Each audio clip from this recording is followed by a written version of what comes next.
السلام عليكم يا جماعة، عاملين ايه؟ وحشتوني من الفيديو اللي فات. النهارده عامل وجبة خفيفة جدا جدا. عندي بيضتين واربع حبات بطاطس وكيس عيش شامي واربع حبات فلفل الوان. هعمل بيهم وجبة خفيفة جدا جدا. هسلق الاول البطاطس على النار. ماشي، انا هعمل النهارده بطاطس مهروسة واحشيها بالعيش اللي هو الشامي دوت. هعمله اقطعه زي السمبوسة كده واحشيه، بس مش سمبوسة، هعمله اصابع. دلوقتي هستخدم بقى كده قليت. دلوقتي انا عايزه احشي الفلفل ده بقى، فانا هتبل البصله دي. اول تركه من السوا على النار. معايا بصله متوسطه ونص قرن فلفل، نص واحده فلفل كده اخضر واصفر واحمر وبيضتين بس. دي اللي هحشي بقى الفلفل دوت. هروح احط كده طاسه على النار، احط فيها شويه زيت كده، وهنزل البصله.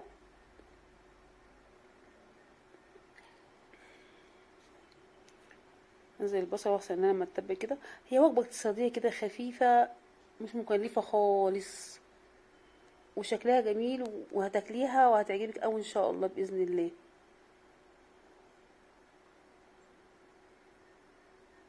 هحط بقى شويه كمون وشويه فلفل كده وشويه ملح على البصل عشان تاخد اول تركه من السوا. ونوصل لحد هنا يا جماعه، اعملي اشتراك واعملي لايك للفيديو ويفعل جرس التنبيه عشان يوصلكم مني كل جديد. بس البصل بس ياخد اول تركه منه. هي هتحسيها ان هي فيها دوشه كتير، بس هي سهله جدا. تخشي تحمري البصله تسلقي البطاطس وتقعدي بقى تفنني فيهم بس. يعني انا حاطه اهو البطاطس على عين تانية وحاطه هنا البصل. هي تركه واحده يعتبر. وحطيت الفلفل الالوان على البصل اهو، وهنزلها بقى كده. دي كده مهمتها دي انتهت هنا على النار.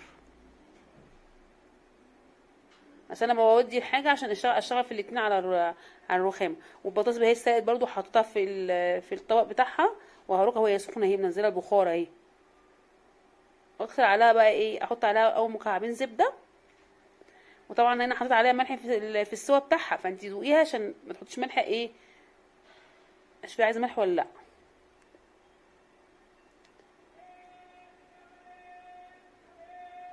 واكسر عليها البيضه وهي سخنه كده.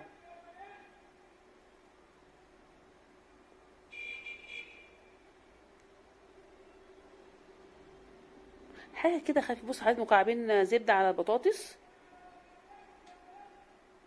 وهحط بقى البيضايه. يبقى انا استعملت البيضايه هنا، وهستعمل بيضتين. يعتبر انا هعمل عجه، يعني عجه بس محشيه في الفلفل، بس مش عجه بدقيق كتير ولا حاجه. هتشوفها دلوقتي حاجه خفيفه قوي. احط شويه ملح وشويه فلفل برضو لو هي عايزه ملح. بص، لقيت حسيت ان هي عايزه ملح شويه. حطيت ملح وحطيت فلفل وحطيت كمون، وحطيت معلقه شطه عشان بنحبها سبايس شويه، عشان بتديها طعم حلو. لما بتبهريها البهارات اللي انت بتحبيها بتبقى باينه مع العيش، بيبقى طعمها جميل جدا. الوصفه دي هتعجبك جدا جدا. انا بس حمرت البصلايه تركه وسلقت البطاطس ووقفت على الرخامه، خلصتها في 5 دقايق.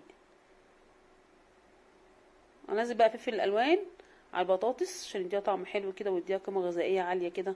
الفلفل الالوان ده بيبقى حلو قوي قوي، يعني حلو قوي. واجيب بقى العيش بقصه من ناحيه دي واقصه من ناحيه دي، واقصه زي السمبوسه. بس ما بعملش الرق كله اللي هي راقين على بعض، لا، باخد راق راق عشان يبقى العيش قليل قوي في الاكل. بصي، بفتح الرغيف كده واخد منه راق بس كده، اقصه بمقص من ناحيه دي ومن ناحيه دي. يبقى انا عندي ايه، الرغيف يعتبر رغيفين، او عشان تبقى خفيفه عليكي. او اخده بقى كده واحط فيه معلقه البطاطس والف بس.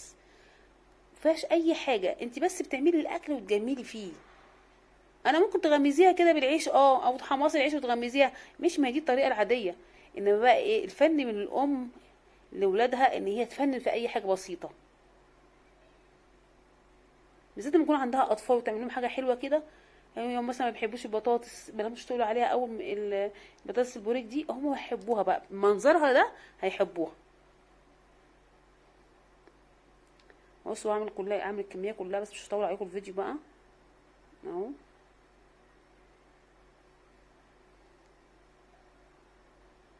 وابتدي بقى احشي. بصي معلقه وشكلها جميل ازاي.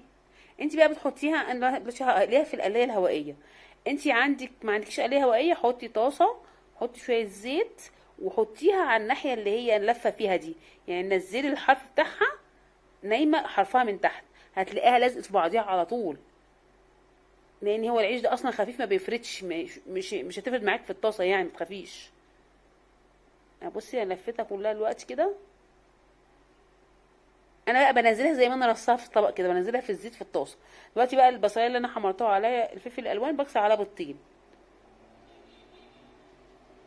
عشان احشي الفلفل معاها، عشان اعمل وجبه كده متكامله كده جنبها. هي نشويات وجنبها شويه خضار كده، فلفل محشي كده بالبيض بقى والبصل، فقيمه غذائيه عاليه، فتعتبر غدوه حلوه من غير لحمه ولا فراخ. مش لازم كل يوم لحمه وفراخ يعني، ده او ده لا، ممكن تعملي يوم كده ويوم كده والدنيا تمشي معاكي. ألفي في كل حاجة في البيت. هو دلوقتي زمن التأليف دلوقتي. المهم الشكل اللي هتطلعيها بيه في الآخر. دلوقتي أنا حطيت 3 معالق لبن، بس 3 معالق لبن عشان أدوب فيها الدقيق، ومعلقة دقيق ممسوحة، ممسوحة مش هرمية. بصي عشان تعمل بس ايه، سمك شوية للبيض لما يخش في مرحلة السوا، بتبقى طعمها جميل قوي قوي. انت لو عندك شوية جبنة موزاريلا، بس ما عنديش، كنت حطيتي بدل الدقيق دوت. وانا احنا عايزين نعمل وجبه اقتصاديه بقى، فهنعملها للناس اللي يعني انا مش متاح عندي جبنه دلوقتي. للناس اللي عايز تعمل يعني تخش المطبخ كده، مش مهم يعني الحاجات دي تبقى موجوده قوي يعني. طبعا البيض والبطاطس موجود في كل بيت. ممكن بقى تحشي بطاطس تاني، ممكن تحشي قوطه، ممكن تحشي بصل. الحشوه دي اي حاجه انت عندك تفنني فيها. هكمل بقى الكميه كلها اهي. بصي وشكل الفلفل اصلا بيبقى جميل، والايام دي رخيص اصلا.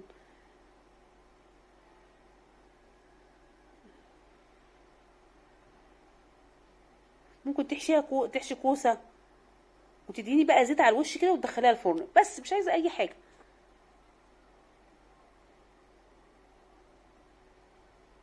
انا عملت بس حبه يعني 4 بعددنا. كل واحد بقى بيعمل على حسب، هو كل واحد بياخد واحد يعني كفايه قوي. على شويه اصابع من دول بياكلوا، بتبقى وجبه حلوه ويعني متكامله، مش محتاجه حاجه جنبيها بس. انا بصي هخلص الكميه كلها واخلص الطاجن واحطه في فرن البوتاجاز. حطيه على الرف الاوسط عشان يستوي من جوه ويحمر الوش. لو عندك بقى شويه جبنه كده على الوش حطيهم. انا دهنت كده فرشه زيت ودخلتهم. ودلوقتي جبت الاصابع اللي انا حشيتها كلها، بصي منظرها عامل ازاي. انا جبت حبه زيت، او ممكن تدينيها زبده، بس زيت عشان يدي العيش قرمشه، وترش عليها شويه كمون عشان تبقى عامله زي عيش الكشري اللي بتاكليه بره. حطيها بقى في القلايه. ما عندكش قلايه، بتروحي جايبه طاسه الزيت، وما تعمليش زيت عميق، لا، حطي زيت كده زي ما تكون بتقلي مثلا بطاطس، ونزليها على الناحيه المفتوحه اللي هي اخر تانية. طبعا انا لفاها كذا لفه مش هتفك منك، ما تخافيش. ونزليها، اول ما بتنزليها هي بتبقى على نفس الشكل.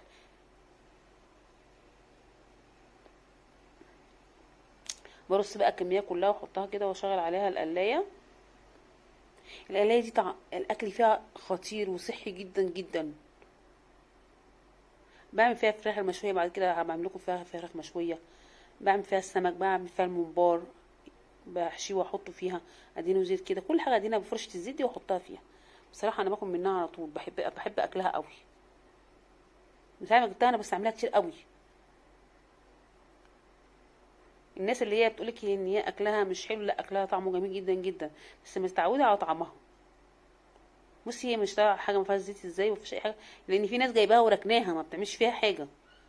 لا انا مستعملاها كتير قوي، والله اكلها تحفه. مره كده بعمل لكم فيديو عليها. بصي بقى شكل الاصابع عامل ازاي، رشيت تحتيها حبه خضره كده، شكلها تحفه. اكمل بقى الكميه كلها، اخر كميه اهي. طبعا قطع يعني عملت كميه كبيره لان كنت جايبه كيسين عيش اللي هو فيه 5. يعني عامل صينيه كبيره. والفلفل طلع، شوفوا شكله جميل ازاي، شكله تحفه. رصيته اهو في الصينيه، وحطيت حبه مايونيز كده، ممكن تحطي مايونيز، ممكن تحطي كاتشب، ممكن تحطي مخلل عادي. مخلل برضه لو عندك مخلل هيبقى حلو في الاكله ديت. بس هي دي الشكل الاخير بتاعها. شوفي شكلها حلو من ايه؟ من اي حاجه بسيطه يعني طلعتي منها طبق شكله حلو يفتح النفس. بصي بقى الفلفل من جوه عامل ازاي، يعني تجانس الالوان مع بعضيها يفتح النفس صراحه. اللي وصل لحد هنا يعمل لي لايك ويعمل لي اشتراك في القناه عشان يوصلكم مني كل جديد، عشان انا بحبكم في الله. صلى على النبي عليه الصلاه والسلام. بس انا خدت الجزء اللي هو من النص دوت عشان ادوقه بقى. ماشي طبعا انتوا مش سامعينها لان انا مسجله بعد الفيديو. ولا لا لا